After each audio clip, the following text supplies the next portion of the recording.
Welcome to the Awesemo NFL Live Before Lock in honor of baseball doubleheader. Here we are, it's your old pal EMac coming to you with Kyle Dvorchak, who is joining me for our first show together. I got to see some of his work out there on the old YouTube channel, breaking down different draft slot strategies, as well as caught your, what is that, the waiver wire show? Was that what you guys were doing earlier today? Yeah, me and Gajeski. I pronounced his name wrong the first time we were talking. I feel bad. Me and Matt Gajeski. It looks like Gajeski. Me and Gajeski, who's he is a grinder. Like, the guy is just on top of everything NFL. Broke down waiver wire. I'm sure you can find that on YouTube. So go ahead and check. Did some Showdown stuff and all. I think I'll be on almost every Showdown slate. So a lot of stuff going on. Yeah, there's a phenomenal set of content that we have out there tonight. We're going 70 minutes tonight because we have the two games. We're going to break them down game by game. We'll talk a little bit in the first one, a little bit about Showdown.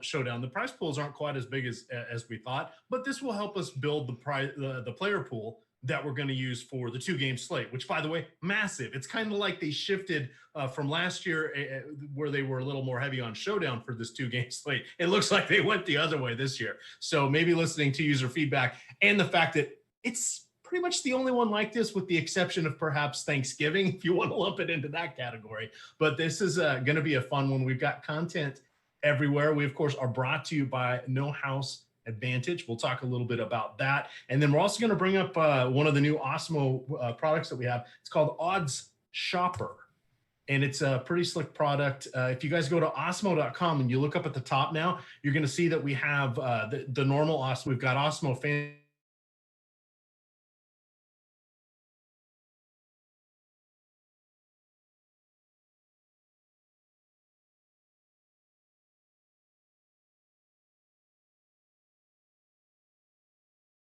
On all the podcasts, and it links you to all of the different podcast sites, Podbeam and Spotify and iTunes and all that fun stuff. We've got Side Action, but then we've got Odd Shopper. So the cool thing about that I want to bring up just real quick is player props. And this is something that's very helpful, in particular with football, because we can utilize, quarterback passing yards, completions, projected touchdowns, et cetera. That's the basis of what we utilize for projections, right? So it's a lot easier to look at this. For baseball, we kind of have strikeout totals for a pitcher. Woohoo! That really doesn't, help with the other 8 or 9 guys on the field. But this one is pretty nice. So I'm going to drop that in there. You guys can check that out. And we're good. Let's see. Let me know, chat. Let me know if we're still live. I think we had a little glitch there, but I think we're good. But in any event, let's get on to tonight's game here. The first one, what inactives surprised you? I don't think Golden Tate surprised anybody. Was there anything else that you weren't expecting? No, I mean, Golden Tate, I thought there was a chance he had of suiting up, but in the end, yeah, it did seem less likely than not that he ends up playing. Obviously, a big boost for guys like Sterling Shepard and Evan Ingram. Sterling Shepard will be the dedicated slot receiver. Evan Ingram kind of just a big slot receiver anyway, so now they can split that role. Probably doesn't affect him as much, but I'm interested in some Darius Slayton there. Anthony Mcfarland, another guy, not surprising, but I had some eyes on at 200. He's a guy who Pittsburgh spent good draft capital on. He was like wildly electric. Wasn't like a crazy usage back, but was electric in college at Maryland, I believe.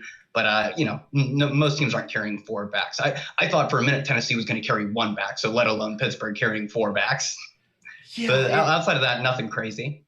It's my NFL. You're not giving me my inactives page, jerks.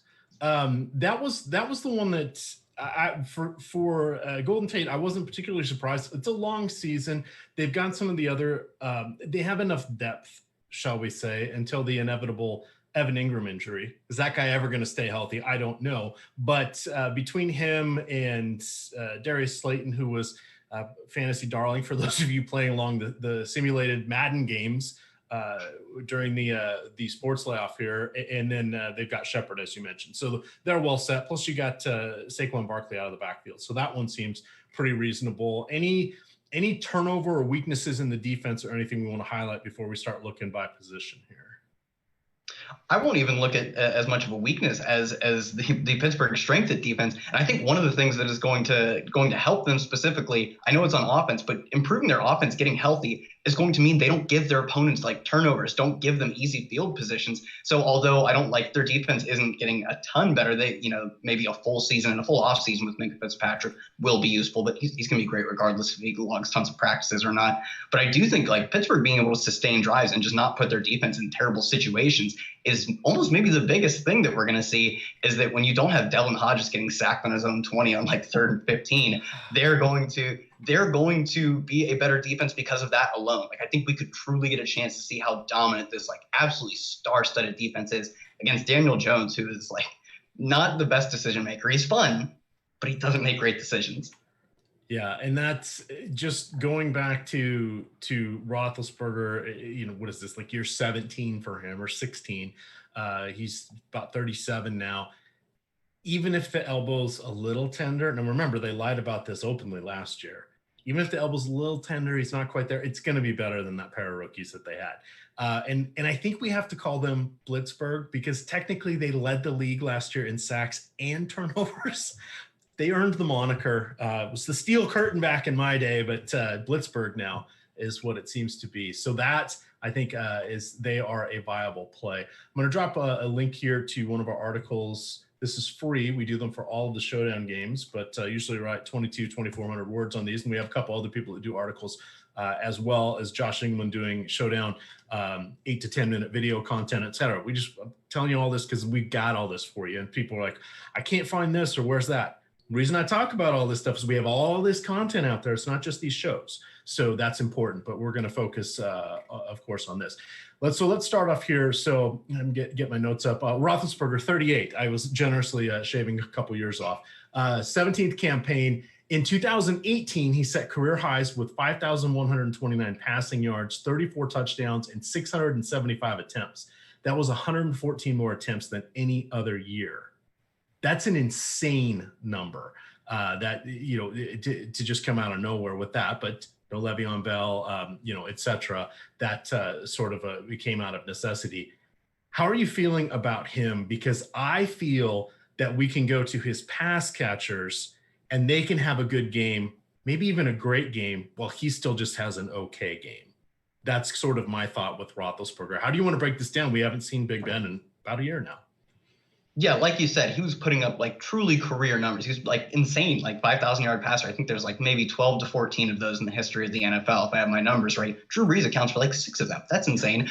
I do think, though, you said it. It was out of necessity in some ways. Their defense was good, but it wasn't the defense that we have right now in Blitzburg. And they were unexpectedly without Le'Veon Bell. So I think it would be a surprise to see them hit those kinds of highs. And I do think especially a guy like Deontay Johnson could get there, and Juju Smith-Schuster could get there on like PPR style points where they just rack up catches. Even James Conner, I think, is a very talented receiving back. I don't think he gets enough credit for what he can do in all phases of the game. So it's very possible that this team is a team that can get there without having Roethlisberger throw for 450 yards. I do think, though, if you're pairing a guy like James Washington with him, Washington is probably getting there on a like 75-yard catch. It was one of the higher ADOTs in the league last year at 15. And interestingly, I think he is the last guy on a Pittsburgh team to have over 50 targets and over a 15 ADOT since maybe it was like Mike Wallace back in the day, I believe. I think Martavis Bryant came close, but he didn't do them both in the same season. So it's going to be interesting to see a dynamic that we haven't seen in a long time,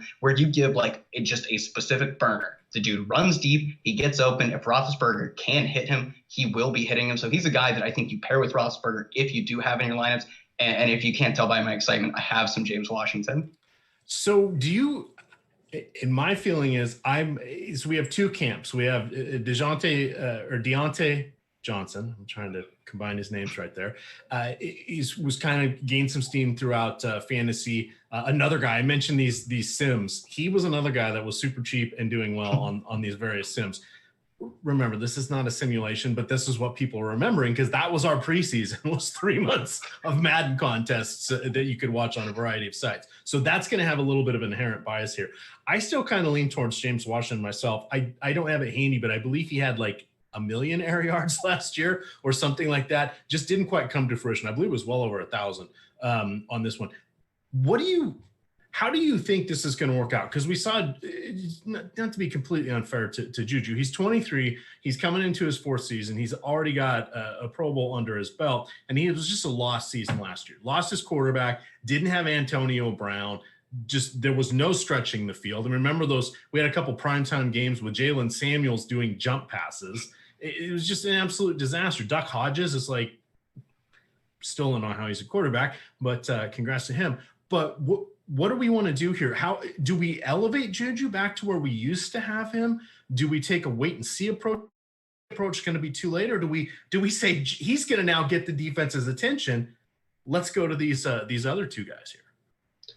Yeah, for me, the best receiver in the league, they do get the defense's attention. They just don't care. Like we saw DeAndre Hopkins go against one of, if not the best defenses in the league, and they just couldn't stop him. Like when you get a good combination of quarterback and receiver, the attention doesn't matter. And I do think maybe not in the stratosphere of DeAndre Hopkins, but also not in the stratosphere of defense as the 49ers are the Giants. So for me, when I think we have an incredibly talented receiver with a quarterback who, in my opinion, is probably still going to be able to get it done, especially early in the year. It wouldn't shock me if he tapers off in, weeks 13, 14, 15, especially if they're preparing for a playoff run. But early in the season, I think we're going to see close to, a vintage Ben Roethlisberger, that 2017, 2018. I'm trying to get in early on Juju. When you look at what he did in his first 2 years, there are like maybe two guys ever to basically do what he did at such a young age. Like you said, he's still like 23, 24 years old. I'm trying to get in now. I think the best way to take advantage of things early in the season is to go heavy on your early assumptions. I want to leverage what I believe is better information than my opponents have. I think our prior on Juju has to be strongly convicted that he is a really talented receiver. So I'll probably have a lot of Juju. And I think because he operates in a somewhat similar area of the field, low ADOT, he'll probably play in the slot while Deontay and James Washington operate on the outsides. He does, although, operate in a similar area of the field as Deontay Johnson. So I think he could cannibalize targets from him. James Washington plays such a different role that it's almost like they don't play the same position. They're both receivers, but Juju, low-ish ADOT slot receiver, whereas James Washington is on the outside going 20 yards downfield. So I think the pairs kind of make sense in my mind. That also, if you want to go Deontay, I would still be fine pairing him with Washington. I just wouldn't play probably Juju or Deontay in the same lineup a ton. That would be at least a limiting factor. You could just go Pittsburgh onslaught. They could just shred the Giants. But those two guys, I think, probably have a certain amount of negative correlation.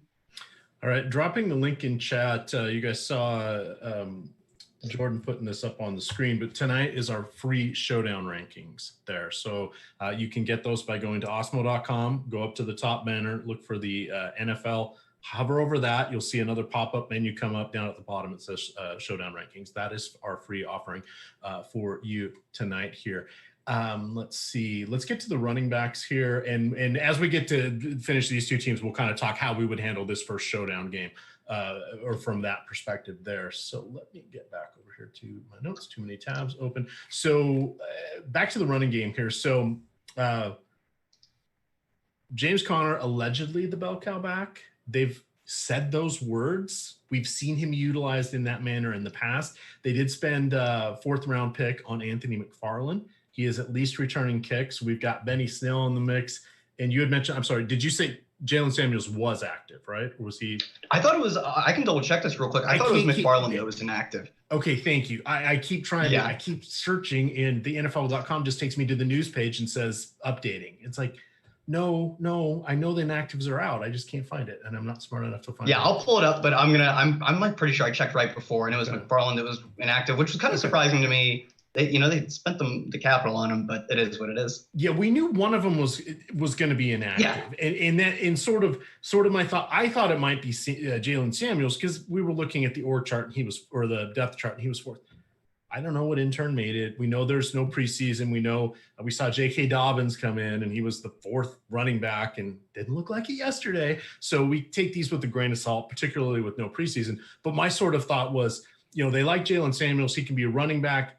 He can also kind of do some tight end work, the H-back work. They've already got guys in that role. So maybe he's just the in case of fire break glass. I thought McFarland would be active, just give him the nod, have him returning kicks, etc. Benny Snell, not interesting at all. But in Showdown, we leave no stone unturned.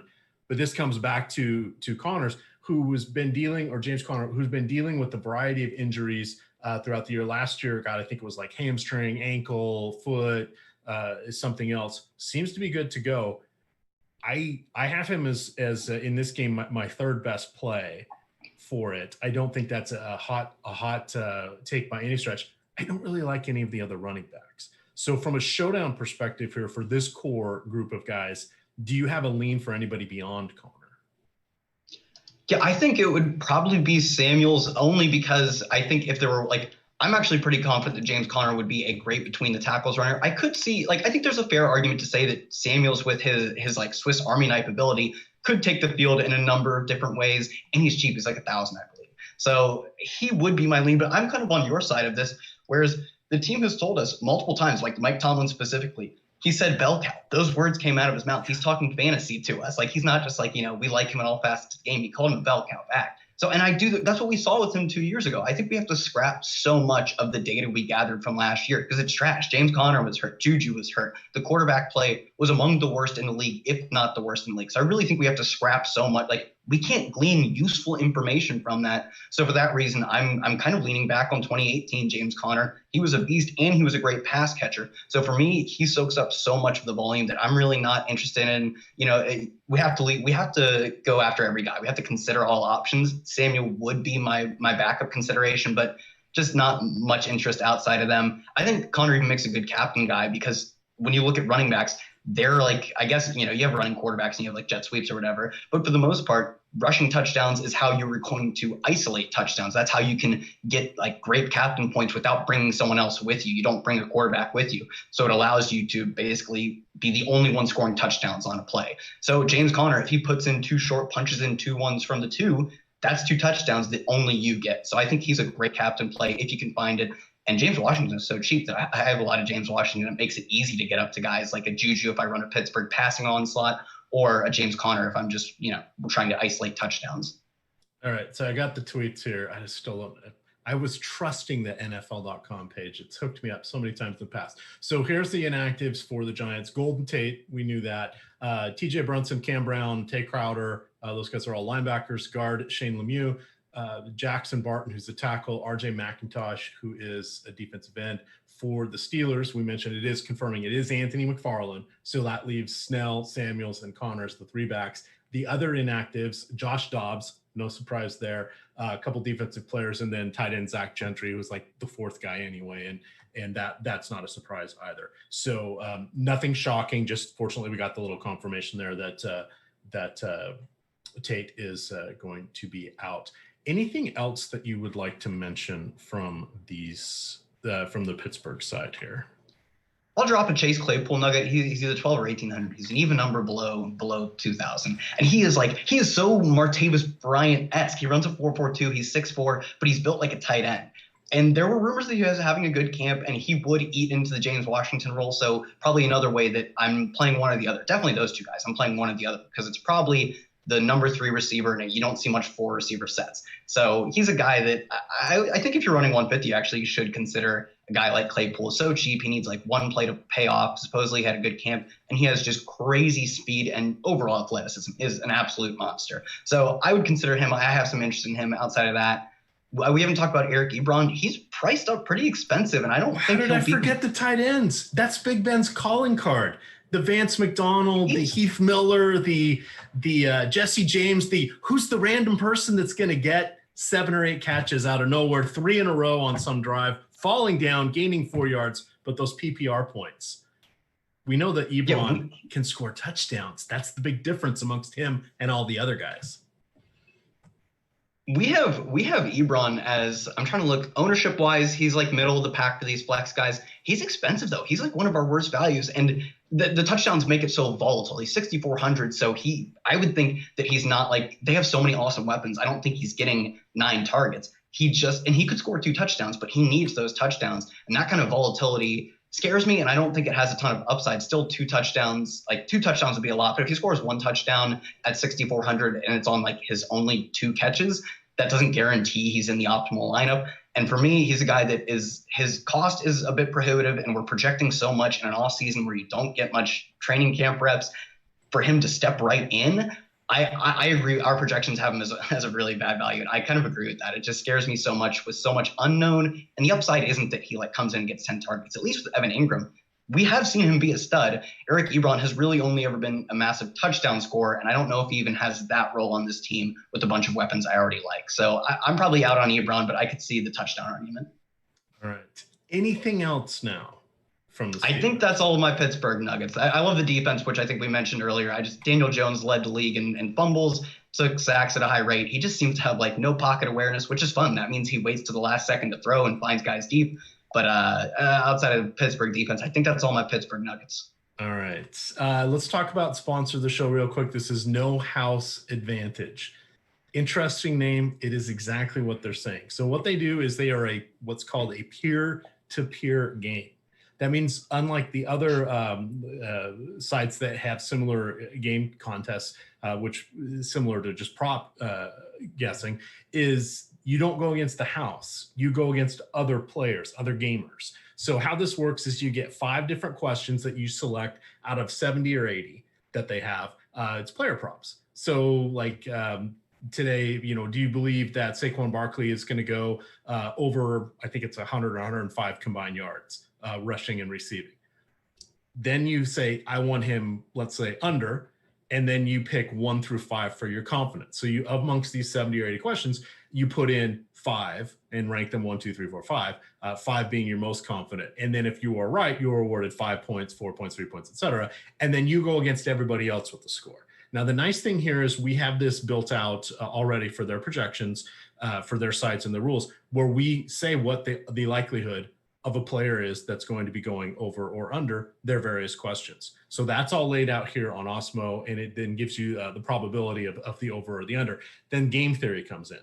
Well, if I think everybody's going to be doing this, where's the tipping point where I want to say, hey, you know what? I'm just not going to pick that one. I'm going to hope it fails. Or you want to double down and say, I'm going to take the under or the over if everybody's going the other way.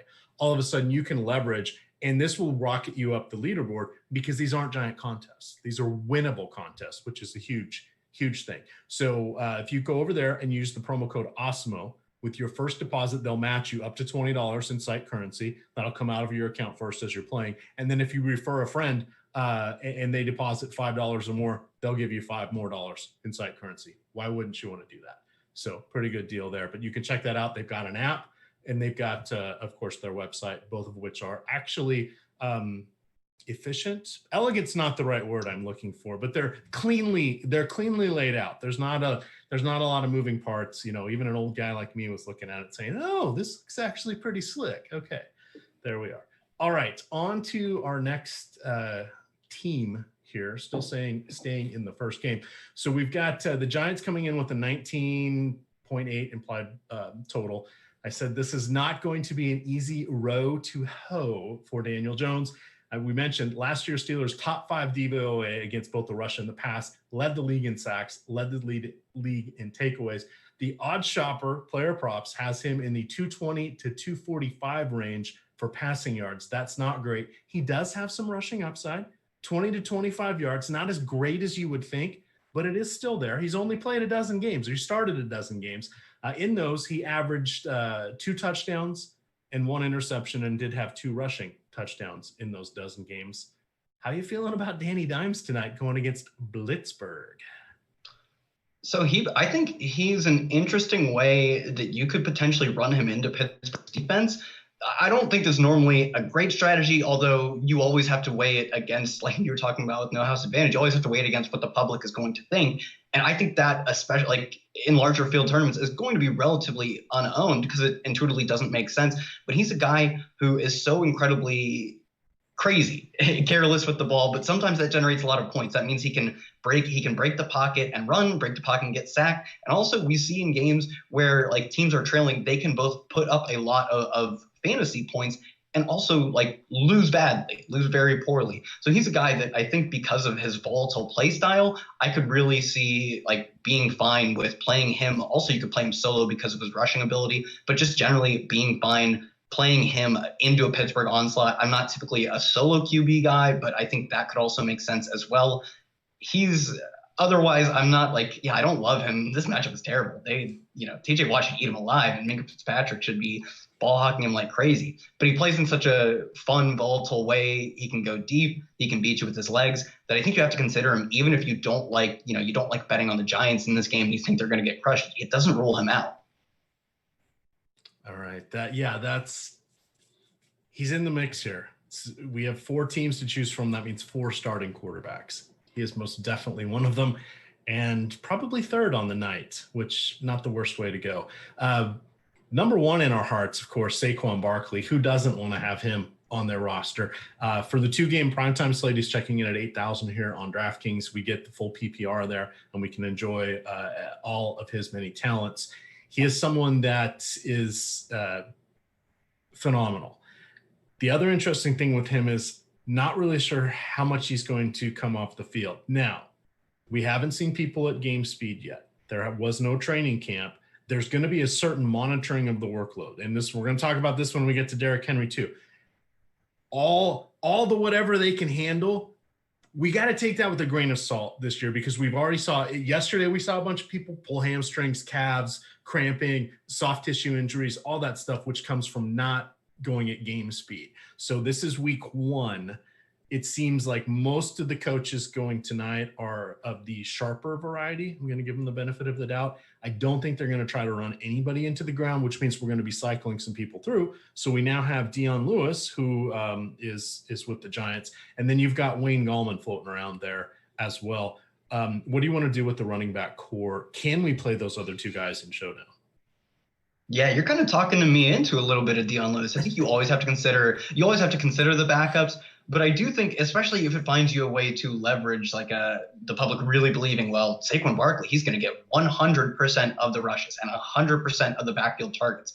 That's a heavy assumption heading out of a crazy offseason. And like you said, we saw guys get their workloads managed. We saw guys like Le'Veon Bell pulls a hammy, he tries to go back in, and he's out for potentially a week or 2 now. That could very much happen, or that could, we could see them try to prevent that from happening. So I do think Dion Lewis would be my guy, I guess, when we talk about Wayne Gallman versus Lewis. Lewis, he was pretty spry, pretty sparky when he was with the Patriots. Didn't really get much of a chance to show that off with the Titans. But he got himself a big contract to get to the Titans because he looked like a pseudo 3-down back. He was like pre-Austin Eckler, who's in that Duke Johnson mold. So he has a PPR ability. Whether they use him like that or not is yet to be seen. But I do think he would be the guy I would look to as the backup running backs. Not going crazy on them, because it does seem like obviously our assumption that Saquon Barkley gets a lot of work. But I do think that still leaves some value to be had with a guy like Dion Lewis. All right. And then now the $1 million question, breaking out their wide receivers. We touched a little bit on, for those of you joining now, I see we're up a couple hundred more viewers here. Please hit that thumbs up. It helps us a ton with these YouTube algorithms. They're pesky, but we're trying to, persevere. We've got Darius Slayton and Sterling Shepard that are going to be the main beneficiaries of Golden Tate being out. My sort of baseline was, all right, Tate kind of at half capabilities is going to get 4 or 5 targets. I think these guys are going to get half a dozen targets, 4 to 5 receptions, 50, 60 yards. I'm leaning a little bit more towards Slayton. Sterling Shepard actually helped me out on a primetime slate. I think it was 2 years ago, win a nice little 4-figure payday. But that is, you would think I would be biased towards him.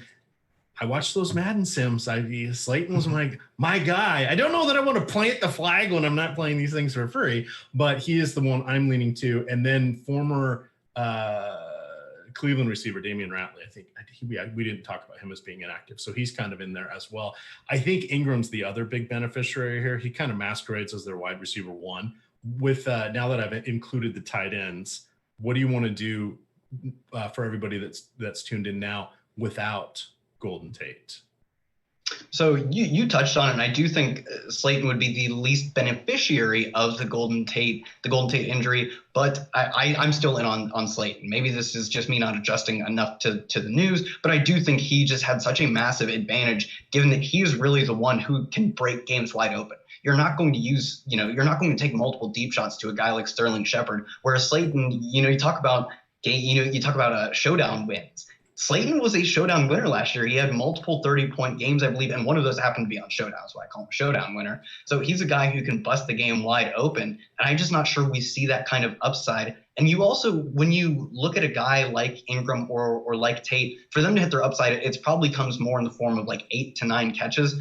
That is a lot of successful plays required from a team that could just get ravaged. Whereas really you just need the one volatile play. You need one good play to go right for Slayton, and you could have yourself a good night. So I think he's probably the guy I'd go. I think it's okay to get exposure to these other guys, and especially on, I think the pricing at wide receiver is particularly soft on the main slate, the 2-game slate. So I think you can go with any of these guys. We talked about a guy like James Washington I like a lot. I think I'd stick to Slayton and sprinkle in maybe a bit of Tate. I'm kind of interested on the full main slate and some Noah Fant, so maybe I'll get off some Evan Ingram. One other guy I'd like to bring up is Kaden Smith. We saw him; he was legitimately good. He was basically a cash game level player with these 3,000, 2,500 punts on the main slate last year, and was scoring at a high rate. He seemed to have a lot of rapport with Daniel Jones. I don't think it's impossible to believe that he could get in on some 2 tight end sets, because they have a good top set of receivers and tight ends. I'm not sure, like Damian Ratley. Damian Ratley is not a guy. I'd rather get in Kaden Smith if I am a coach than Damian Ratley. So I think we could see him get a handful of snaps, a 10, 15, 20 count of snaps, sort of, like a guy we'll talk about later, Anthony Perkser, where if he lucks into 2 catches for 20 yards, he immediately pays off. He doesn't need to do a lot. So Kaden Smith is a guy that I think if you're playing in these large fields is going to go owned, I don't know, close to 0, something like that, and has legitimate, 2 catch and a touchdown upside. I don't know if you want to call that upside. At his price, that is actually upside. That's crazy upside on a Showdown slate. All right. I am just looking here to see what else we want to mention. You got to work in Kaden Smith there. The defense here, not overly exciting. Roethlisberger generally does not throw a lot of interceptions, and he's still hard to bring down. So last year, the Giants had the 3rd fewest takeaways. They had just 16, so that's 1 per game, and they were in the bottom third of the league with 36 sacks. So that's just over 2 per game. So nothing exciting there. For perspective, the Steelers led the league with 33 turnovers. They had more interceptions and as many fumbles as the Giants did total takeaways. So just we're going to want to look there. And then the 54 sacks that I mentioned there. So we'll want to move on to our second game here. But first, let's just hit everything kind of from a Showdown rating. I'm going to drop this again in Slack. This is one of our free articles. We will be doing a ton of stuff for Showdown this year. We just happen to have a doubleheader tonight, but this will help us sort of organize our player pool. For me, captain in this one would be Saquon Barkley. James Conner is my number 2. Juju Smith-Schuster, and tell me where we'll do kind of a are you kidding me? And this is a combo price, leans a little bit more towards DraftKings, but I'll call out if I say, oh, this is better on FanDuel, because I am cognizant of what they're doing. So Juju Smith-Schuster is 3, Slayton is 4, and I said this probably like you. I said this is a personal preference, as I think he's poised to have a solid year. The masses will be joining me if Tate is inactive. Tate is inactive, so the masses are going to get here now. For FanDuel, I drop him all the way down to the bottom of the top 10. Just from pricing. James Washington, depending on who you're comparing him to on FanDuel, is $1,500 to $2,500 cheaper, and that's amongst Slayton, Shepard, etc. On DraftKings, the difference is about the same. So that elevates Washington, and you and I kind of seem to like him better than Deontay Johnson. Anyway, Daniel Jones is next. I'm just comfortable with it. He's going to have the ball in his hands. We know he may be running for his life, but as long as he's running forward, those are fantasy points we can get. Roethlisberger comes next. I don't see him needing to throw the ball. I see them maybe taking it or throw it deep. We'll get the short passing game, the extension of the run, yada, yada, yada, all that. But I think they might kind of, baby the arm just a little bit. Then I'm going Ebron, Shepard, and Deontay Johnson to round that out. Do you feel anybody's missing from that top 10, or is there anybody that not deserving of it? The next round of guys is the kickers, the Pittsburgh defense, Samuel, Snells, and the Giants defense. So I hate going defense in Captain Showdown slate. That is antithetical to how I play Showdown. But we did see this was the kind of spot where the Patriots, I think they were one of the teams that got the only team that got multiple captain wins at defense. I could see Pittsburgh having that kind of night. I still maybe that puts them a handful of spots higher for me than they are for you. Maybe that cracks my top 10, but I'm just, it's antithetical basically to how I play Showdown, although it is probably a great play to get like low ownership in terms of just trying to solo bank any contest you're playing in, these big contests. And like one other one, I was actually almost exactly in lockstep through my top 5 with you, except for I'm lower on Saquon Barkley. I do think we saw Daniel Jones kind of hamper his pass catching upside, his pass catching drop to a point where it was basically equal with James Conner in that peak 2018 season. So on DraftKings, where receptions like my receivers, I feel better about, I'd probably put him around 3 or 4. On FanDuel, though, it only drops him. I'd take Conner over him, but that's just 1 versus 2. He drops 1 spot versus James Conner. Outside of that, I really liked everything. I love that we're both high on these long ball guys. James Washington, especially. I'm certainly going. He's probably the player I'm going to be most over the field at captain and probably on a whole lot. I just think James Washington, people are underrating his game breaking ability. All right, let's move on to our second game. I will drop the link to the separate article for that. We got about 5,000 words on these games. That's just from me. There are multiple other articles there. And then Josh Engelman is going to be doing an 8 to 10 minute video for each of the Showdown slate games or the primetime games as well. So we've definitely got you covered here with the free content. We also have a free giveaway. Don't want to miss out on that. So tonight we have Monday Night Football back. If you go to the Awesemo NFL Twitter handle, all you got to do is say, who do you think will have more rushing yards, Saquon Barkley or Derrick Henry? And one random person will be drawn, and you will get a free year of Awesemo NFL premium content. So again, go to the Awesemo NFL Twitter handle, follow the instructions there, and then you'll be put in a drawing to win Awesemo NFL content for the remainder of the year. Okay, now our next game, we've got, I'm going to call him Travis Henry at some point. I already did that the other day. I think it's fair because Travis Henry actually did play for both the Titans and Denver, but this is Derrick Henry who plays for the Titans. We're just going to jump to the quick here. Can Derrick Henry get it going before Thanksgiving? Yeah, so I was very much like, oh, well, what he's doing is unsustainable. This is like, running backs largely are just products of their offensive line and the situations they're in. And he just jammed it down my stupid face every week until I was like, he lost to the Chiefs. And I was like, finally right after losing money for 10 weeks. But I think now is the scenario where I actually want to buy on him, which is unfortunate because he'll probably be relatively high owned and he's stupid expensive. But he's been a good receiver when given the chance. I don't think he's a special route runner. I don't think he has great hands. But what that means is that you get him matched up on a corner, a measly 5'11", 190-pound corner, and he eats them for freaking lunch. The numbers back this up. He averages over 10 yards per reception on his catches. He has multiple 30-yard catches. He has one crazy one. He has like the 70-yard catch in his career. He's a guy who doesn't do anything special as a receiver specifically.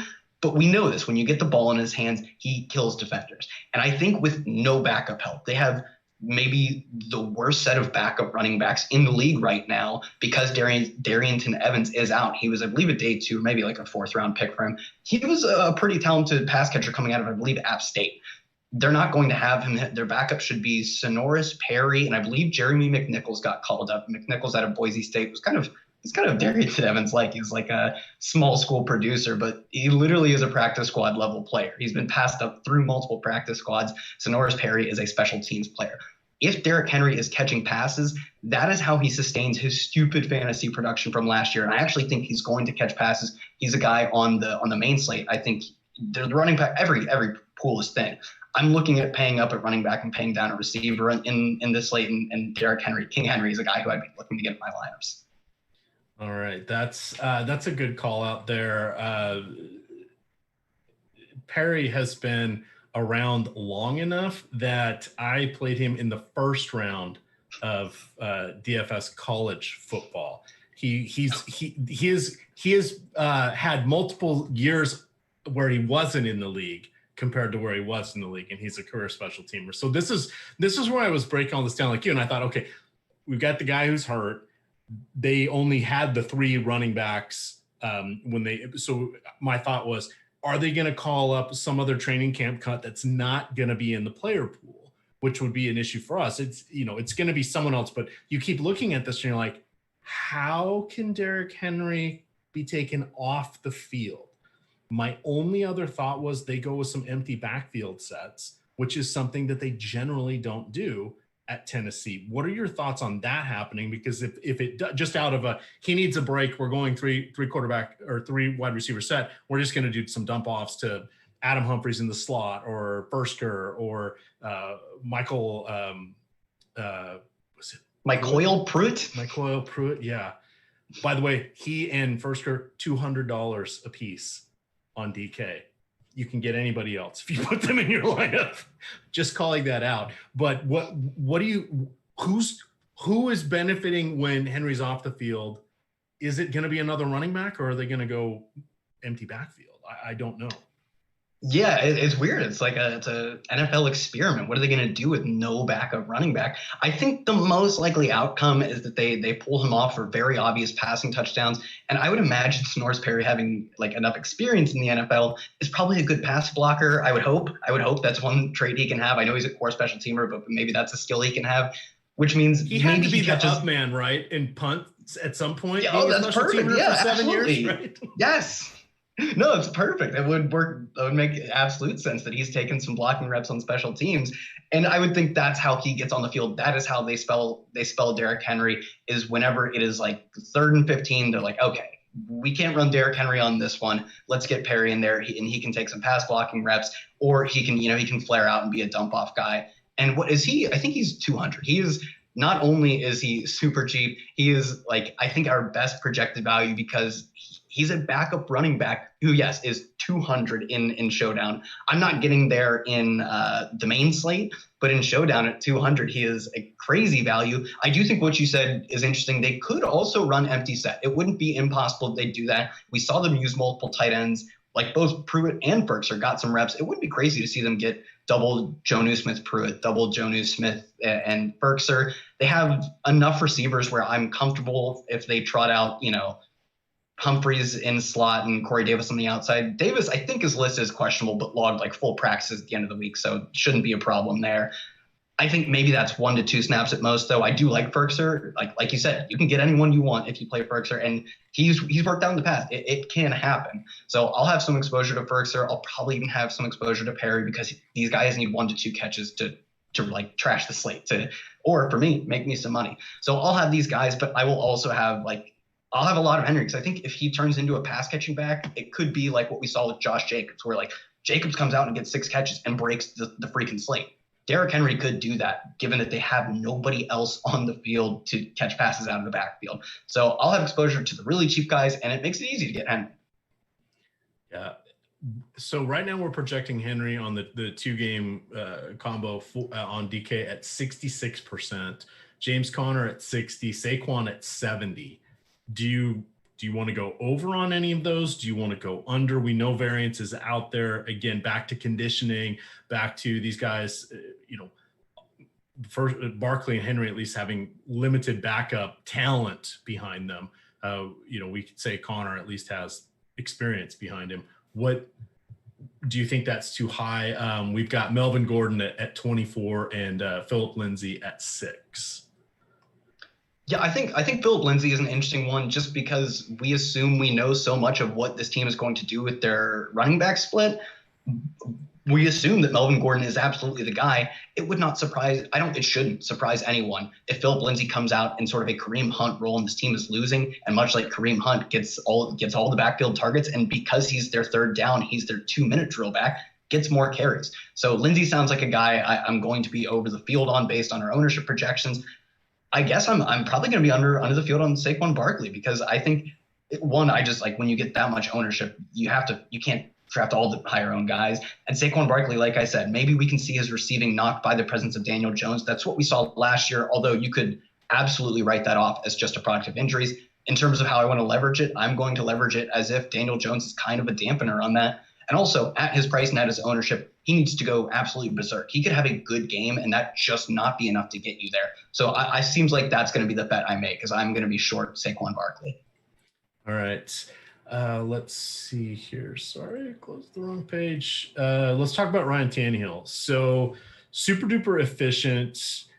We think of him as a game manager. He's actually more than that. If you go back and look at his Miami numbers, they're not bad. It was just not a great team. He's not overly exciting, but in his 11 starts after Mariota officially was done, he averaged 18 completions on 26 attempts, which is 70%. So that's pretty good. 250 passing yards, 2 touchdowns per game, half an interception. He also had 4 rushing touchdowns, which was a new wrinkle here. I think that sort of helps with that. Hey, everybody's going this way with Derrick Henry. I'm going this way with the ball, kind of thing. Is Tannehill in our 4 quarterbacks? Sorry, Drew, you're out. But in our 3 viable quarterbacks, where are you putting Tannehill? That's a lot of disrespect on Drew Lock. I would put him at 2, though. I hope Ben Ross is watching. I hope you're watching, Ben.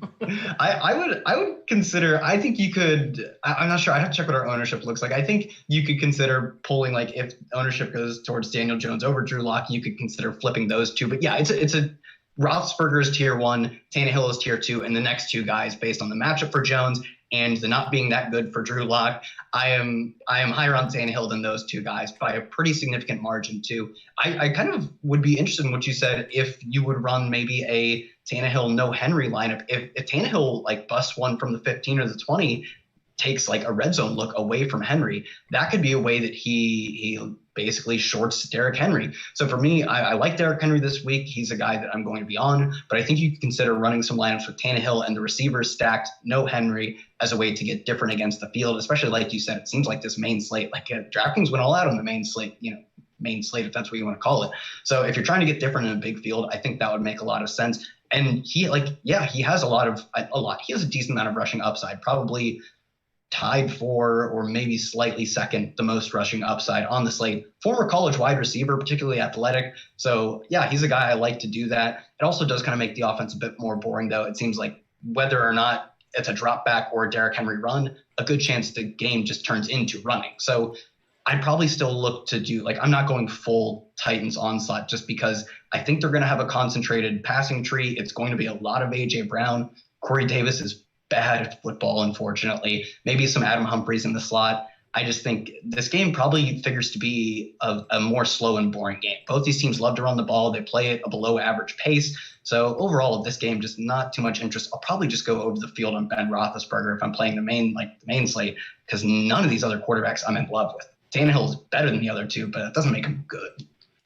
All right. And that's the other thing. They kind of buried the lead. Neither team projected for more than 3 scores. Or 3 touchdowns, I should say. That's kind of rough on this second half. So it's not really the hammer. Anything can happen. It's the NFL. It's sports. It's a 1-game sample size, but not quite as exciting as what the first game really looks like here. Back to our notes here. We've got the wide receiver. So you mentioned Corey Davis. He's got that Q tag, or they might have finally taken it off. He's practiced through the weekend, so we know he's good. A.J. Brown coming off 1,051 yards as a rookie with 9 combined touchdowns.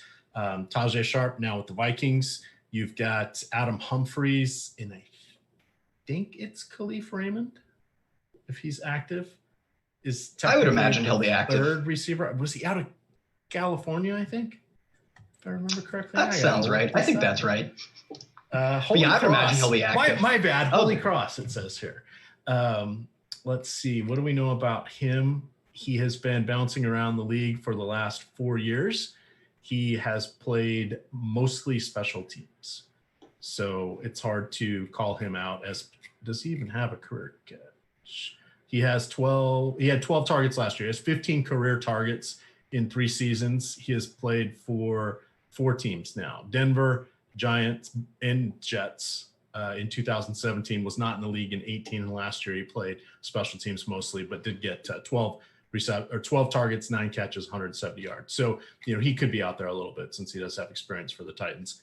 I still like Adam Humphries a little better, and I'm leaning on that empty backfield theory, where it's just going to be one of the backup tight ends or Humphries getting a quick turnaround. We're taking the 4 yards they're going to give us. We're counting that as a run, and we're getting Henry back in the field.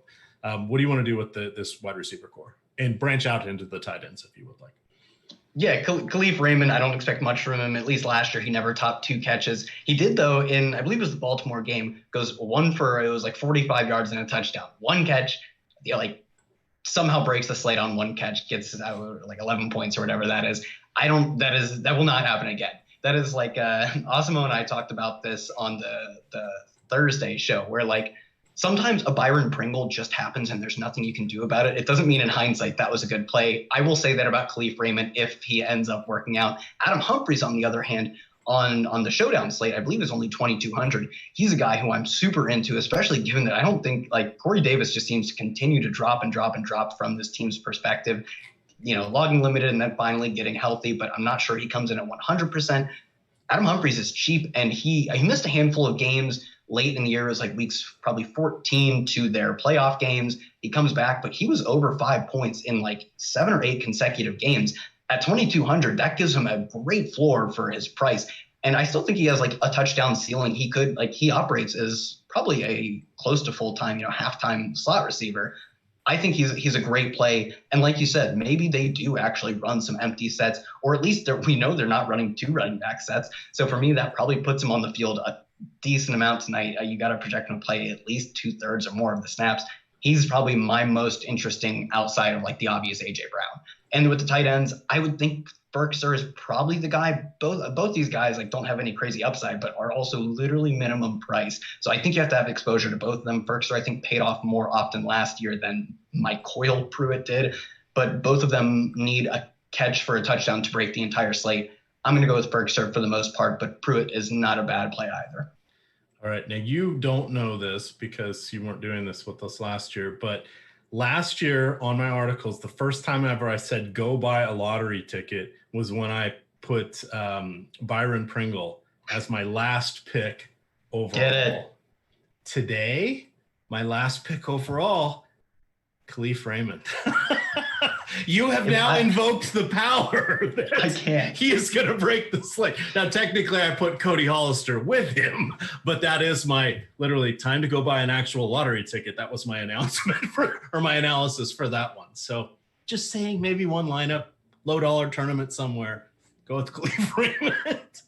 I can get on board with the empty set theory over Khalif Raymond. I'll be in on like a Ferkser for sure. I like where this is going. I'm not sure if I'm buying this Khalif Raymond stuff, but the point kind of being that they can't just run the ball. For me, that means Ferkser, but sure, I can see a Khalif Raymond working out once in a blue moon. All right. Would you go head to head? One question here: full PPR, Barkley or Derrick Henry? I'm gonna go Derrick Henry. All right, let's see. No real goodness here on the defense. Just my quick notes for that. It says over the last 5 games last year, Denver allowed just 5 sacks. They allowed 36 in their first 11. So clearly things changed. They went to a more controlled passing game. They had the 5th fewest turnovers, just 16 total. We're going to need a big play from the Titans defense for them to be a difference maker. So I said, depending on your favorite site, Drew Lock is coming in at the QB 25 to 30 for full slate projections if we look at the entire week. In his 5 appearances last year, he threw for over 210 yards only once. I had to set it at 210 because 208 was the next highest. 7 touchdowns, 3 interceptions. He did average 31 attempts per game. So PPR numbers are available, but just 6.5 yards per attempt. Not exciting there. That's bottom 10 in the league if he had enough attempts to qualify. Talk about Lock and then lead that into the wide receivers here. Are you going to be watching Cortland Sutton do jumping jacks? See how his AC joint's doing? So I saw it was maybe like Rappaport or Pelissero reported that they're not optimistic he plays. So I think he even like couched it immediately saying like if it were a playoff game, he would probably play. Everything is subject to change. But I have started off my night assuming that he won't be playing based on these reports. I am, even despite the fact that starting with Drew Lock, you named it all, man. They don't want to use him a ton. They were, I believe, top 10 in run percentage of their plays. They were also bottom 10 in pace of play. They have a good defense. They want to leverage that, and they have now good running backs. So, their offseason tells me that they want to continue to do what they did last year, only better. So for me, that means No Drew Lock. I'm just not interested. I still think, like you said, he can produce some PPR value for his receivers. For me, assuming Cortland Sutton is out, which is what I'm working with right now, that means a lot of Jerry Jeudy. I'm super big on Jerry Jeudy this week. Comes in as both like an athletic and technical receiver out of Alabama. Outproduced like incredible. They have like multiple first round talents on that team, from Jeudy to Ruggs, handful of other guys on that team that could end up going first round in the years to come. And he still was the best receiver on the team. So he's a guy that I'm going to be all in based on his price and based on the news. Not going to be like, he's going to be a game time decision. So you don't get the heads up advantage of knowing that hours a day in advance. So I love him. I like Noah Fant. I think Noah Fant was explosive last year. He really just plays receiver. Like, yeah, it's hardly any value as a blocker. I think he messed up some blitzes and stuff. So he's not a particularly well-rounded player. I don't really care. I don't get points for blocking. So who cares? Noah Fant, an electric playmaker, now doesn't have to deal with an alpha on the other side, or I guess a second alpha, because I think both these, Jeudy and Sutton could be. Now without Sutton in the lineup, I think a lot of those targets could go to him. Outside of that, it's pretty ambiguous what's going to happen. I'm not sure if KJ Hamler is suited to play or not. He has been basically nicked up all training camp, but could end up playing week one. If he does play, he has crazy speed. He didn't run at the combine, but he was an incredible yards per reception guy at Penn State. Could see some, Deshaun Hamilton and Tim Patrick. Those are guys that I think you can sprinkle in given that Sutton will be out. But I'm just not excited on this passing offense. Also, could see a lot of two running back sets. They have two running backs that I think are both very talented in their own right. Melvin Gordon, out of Los Angeles, was a 3-down back with that team. Philip Lindsay, one of the most surprising storylines of the past 2 years, going over 2,000 yards in his first 2 seasons as a UDFA, beating out Royce Freeman. He's a guy that I'm probably trying to leverage the confidence in Melvin Gordon with Philip Lindsay and give me all the Jerry Jeudy. That's probably the big plays I have on this Denver side. All right. And then anything to do with the Denver defense? Yeah, both the defensive sides, I'm not super interested. Like you said, this is going to be kind of a boring game. These teams don't turn the ball over a ton because they don't pass a ton. Teams don't pass a ton, don't generally turn the ball over. Passing is better. Don't get it twisted. Passing is how you want to move the ball in the NFL. It just imparts a little more variance, and that's the variance you want out of your defense. I could see if you're betting the under, though, like just a massive under on this total, that's when you want to play the defenses, because when we've seen defenses make the winning lineup, whether it's captain or just being in the flex, it typically happens when the game just kind of sucks and price doesn't matter. It doesn't matter if Jerry Jeudy is a good value. If his team can't put up points, he gets 4 for 30 or whatever. That's when you want to go for the Denver defense, or on the other side, the Titans defense too. I'm generally thinking that this game isn't going to be quite that miserable, but I will have some exposure because I think that is in the range of outcomes that these offenses just don't quite click, or say, the Titans play fine, but just play a boring style of football. So for me, defenses are on the fringes, but I think are at least viable in a game that doesn't project to have like a ton of scoring. All right, chat, we've got 10 minutes left. So 1, hit the like button. We would appreciate that. And 2, let's start putting some questions in here. Kyle, let's go back to the first game. Let's talk about potential game script. Don't know that it's going to be a complete shootout, but I think we both agree there's going to be probably 25, maybe 30% more plays in the first game than there will be in the second one, just for how the teams like to run. We know that yes, Pittsburgh and the Giants like to run as well, but they also like to pass. So any incomplete stops the clock. That makes a world of difference when you're accumulating overall plays. So what do you think a potential game script is? What do you think the most likely game script or game flow is for the first game? Yeah, I think the most likely flow is that Pittsburgh has a comfortable but not destructive early lead, and they kind of sit on that. Although I do think I'm also looking to build lineups that basically live on a standard deviation or 2 standard deviations outside of the Vegas expectation. My narrative to build a lineup around that is not just it goes exactly as planned and Pittsburgh wins but doesn't dominate, is that they absolutely crush. I think that is the second most likely outcome when you're looking at the most likely outcome being a good but not killer performance from Pittsburgh.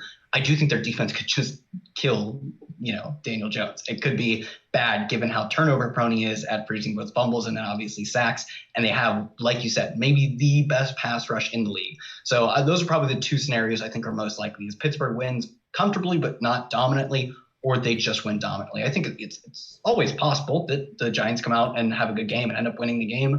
But the crazy, the 1 or 2 standard deviation lineup that I'm building off the norm is definitely just a Pittsburgh onslaught that kills them. It's a defense, running back. Give me those receivers, and that's an easy way to get off Saquon Barkley for me as well, because that's something I've been trying to do. Gotcha. All right. How do you feel about the two kickers in the first game, or would you go among the kickers and defense? Would you go more than two combined? I don't think I would ever go more than two combined in this game. I typically don't anyways, because it's very rare to see like a double kicker or a double defense. Not impossible, but I think double kicker is like nearly impossible when you look at like the top 0.1% of lineups. Quite rare. I think even if Daniel Jones does get absolutely destroyed, he should have like enough big play upside with his arm and his legs that they don't get like, a 9-point game. I think they could at least put 1 or 2 touchdowns on the board. So for me, if I'm looking at multiple kickers or multiple defenses, or just one kicker or one defense, the next game is the one that I am much more likely to be doing that. Although Pittsburgh defense is very much in play. Outside of that, Chris Boswell, not uninspiring. He was a good kicker a few years ago. It was like top 10 in points, and I think it was like 2017. Kind of got the yips after that. Don't know if he even played last year. Might have torn his ACL or something. So for me, in play, Pittsburgh offense is quite good, although Mike Tomlin is a bit more aggressive, goes for 2 every now and then. So something worth considering. But if you expect him to put up points, which I do, he's in the player pool at least. All right. Going to our next game, same question. What is your limit on kickers and defenses in that one? Yeah, like I said, I don't feel as awful about going multiple defenses. I don't think it's a great strategy, but in this game, I do think it is possible. I still think though that you want I would want to be finding a defense I thought could really destroy the other one, and I don't think either of these two teams set up to allow that to happen. When Daniel Jones drops back 40 times in a game, that is what you want from your defense. That has touchdown upside written all over it. When Derrick Henry runs the ball 30 times, he's not like, unless he fumbles 3 times, that's not a very special game script for a defense. So I think the only way you're doing that is maybe the way that you could play it, that your standard deviation off the Vegas odds is that this game is just an ugly game, especially if we see like a sort of regression from Ryan Tannehill, which we'll see regression. He's not going to be the best player by adjusted yards per attempt and touchdown rate and all these things.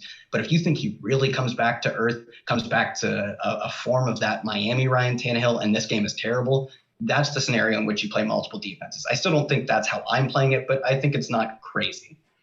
All right. Reminder, the Showdown rankings are free. Dropping that link in chat. If you go over to Awesemo NFL on Twitter, you can see a free giveaway opportunity for you to get 1 full year of Awesemo Premium NFL. And then hit that like button, please. Come on. 1,100 people watching here. Every like you give tonight is a like that does not go to Josh Engelman. I want to point that out. Let's see here. How strongly are you feeling? They just re-hit on your Jerry Jeudy take. I see a few people going back and forth in chat on that. And I think you had some good points there that I want you to highlight.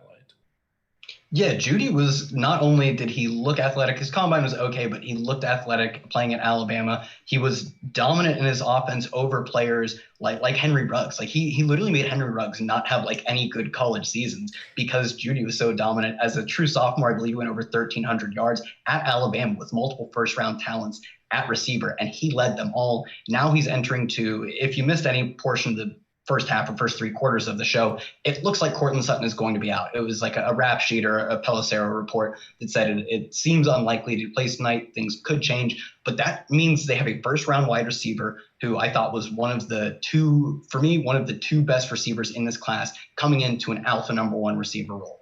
I very much feel confident that he is going to outplay his projection this week based on Cortland Sutton not being in. And I think because Cortland Sutton it doesn't seem like he's going to get ruled out until the last minute.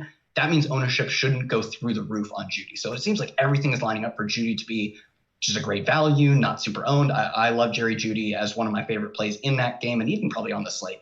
All right, they're asking best tight end on FanDuel. So I've got that up. This is for the 2-game slate. We have Evan Ingram at 45%. He is 6,300. Eric Ebron, 5,000. He is 34%. Noah Fant, 25%. He is 54. And Jonnu Smith is 23%. He is 4,900. Then we get to the backups. Do you like of those 4? I mean, I'm going to say I like him in that order. I'd flip it. I'd put Jonnu Smith above Fant, but just barely. And that's what the field says too. So. Yeah, I agree. They're in that order. I think maybe on FanDuel, I guess Eric Ebron, especially if you have a lot of Pittsburgh, really touchdowns on FanDuel being much more important. I was kind of saying like he doesn't have a ton of reception upside because I was focused on DK, but on FanDuel, that would be a specialty. Maybe he just scores 2 touchdowns. So I think my dislike of him, if you've been tuned in this whole show, gets tampered a bit on the FanDuel side of things.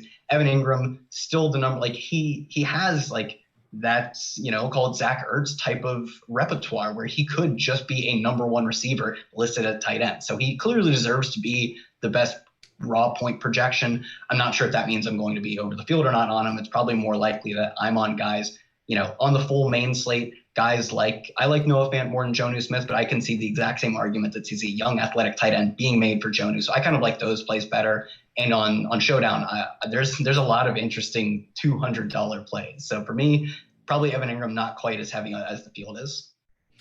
All right. If you are not going to play the Steelers on the 2-game slate, who would you play at defense? Would it be Denver? Or do you have that was the question? Yeah, I think either defense in the game, in the non-Pittsburgh game is fine, mostly because I guess for me, maybe it would be the Titans because we talk about it. Drew Lock just not an awfully inspiring performance last year. So for me, it would be the Titans, although I think Denver is fine as well. I do think, though, that Von Miller, I think, is out, by the way. I don't think I mentioned that at the top. I thought he was injured.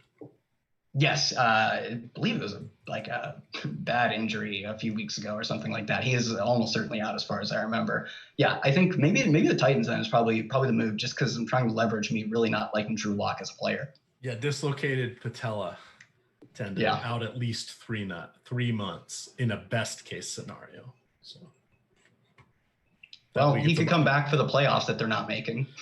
Oh, come on. Hey, I was just being mad at the quarterback. You're disparaging towards the quarterback. You're disparaging the entire fan base. I think for me, it would be the Titans as well. I'm doing everything I can to get Steelers in on Monday. Yeah, I think for, like I said earlier, wide receiver pricing seems to be really soft on this slate. I don't think you should have any problems getting Pittsburgh in. All right. The Pittsburgh D-line is going to kill. It seems like that could very well happen. So, Connor or Melvin Gordon? I'm going Connor. Yeah, I'm going Connor even at ownership, especially because I think Melvin Gordon, like I said, I think Melvin Gordon, we're assuming so much about what he's going to do on this Denver team. Philip Lindsay has done nothing but utterly destroy expectations of him coming into the league as a UDFA.